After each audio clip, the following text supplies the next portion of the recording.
चीनी क्रांति के बाद चीन के सर्वोच्च नेता माओ हमेशा खुलेआम कहा करते थे कि हमें किसी भी हाल में फाइव फिंगर्स ऑफ तिब्बत पर कब्जा करना है क्योंकि वो हमारा है। भारत में रह रहे निर्वासित तिब्बती चीन की इस रणनीति से हमेशा भारत को अलर्ट करते आए हैं। क्या है ये रणनीति और इस पर चीन क्या क्या करता रहा है?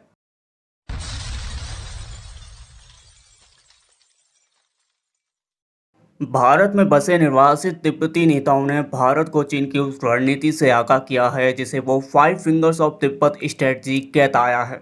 आखिर क्या है ये रणनीति जिसकी ओर कदम बढ़ाने या जिस पर अमल करने की कोशिश चीन पिछले 80 सालों से करता रहा है? वैसे ये रणनीति बहुत खतरनाक है और ये जाहिर करती है कि चीन के मंसूबे भारत के 5 इलाकों को लेकर कतई ठीक नहीं हैं।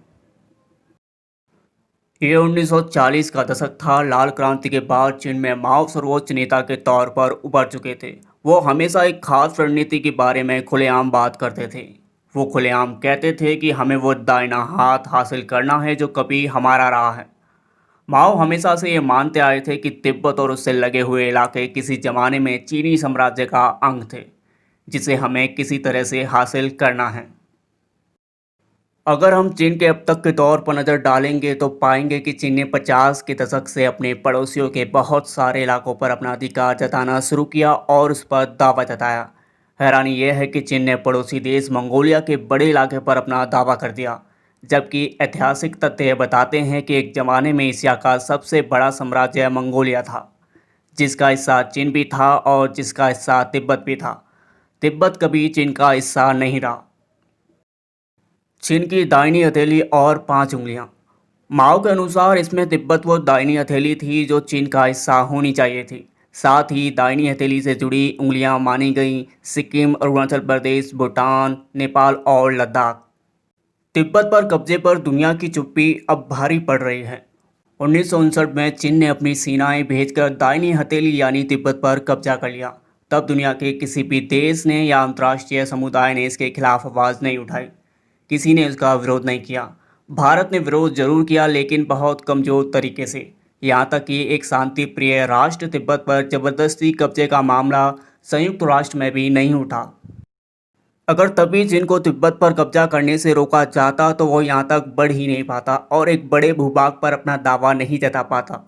तब भारत ने केवल इतना जरूर किया कि उसने तिब्बत के आध्यात्मिक गुरु और शासक दलाई लामा को देश में शरण दी। वो बड़े पैमाने पर अपने समर्थकों के साथ भारत पहुंचे थे। इतने सालों बाद भी तिब्बती यहाँ पर शरणार्थी बने हुए हैं। पहली उंगली यानी सिक्किम। अब 5 उंगलियों की बात करते हैं।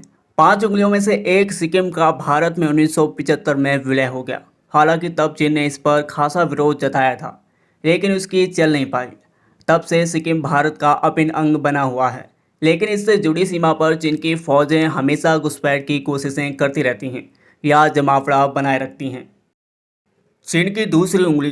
चीन की दूसरी उंगली है अरुणाचल प्रदेश। वर्ष 1962 में जब भारत चीन का युद्ध हुआ तो चीन की फौजें इस इलाके में काफ़ी अंदर तक घुस आई थीं। अब अरुणाचल प्रदेश के एक बड़े भाग पर चीन का कब्जा है। इस इलाके को नेफा भी कहा जाता है।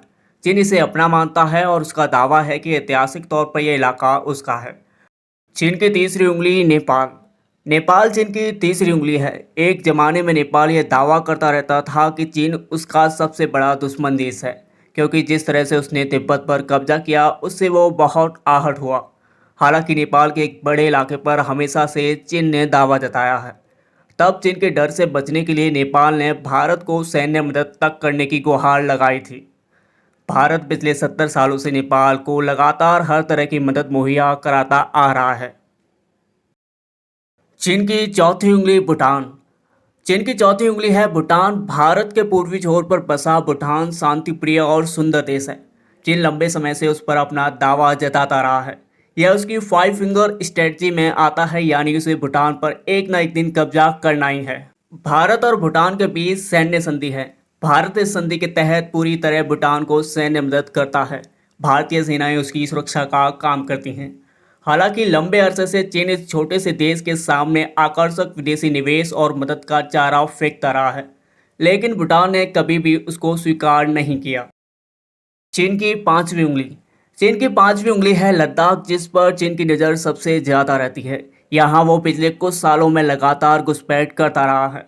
हमारे बहुत से इलाकों पर उसने कब्जा भी कर लिया है। एक ज़माने में अक्साई चीन भारत का हिस्सा था, जिसे चीन हत्या चुका है। अब वो उस गलवान घाटी पर आकर सेनाएं लेकर बैठा हुआ है, जिस पर आज तक उसका कब्जा नहीं था। अब उसने खुले तौर पर गलवान घाटी पर अपना दावा जता दिया है।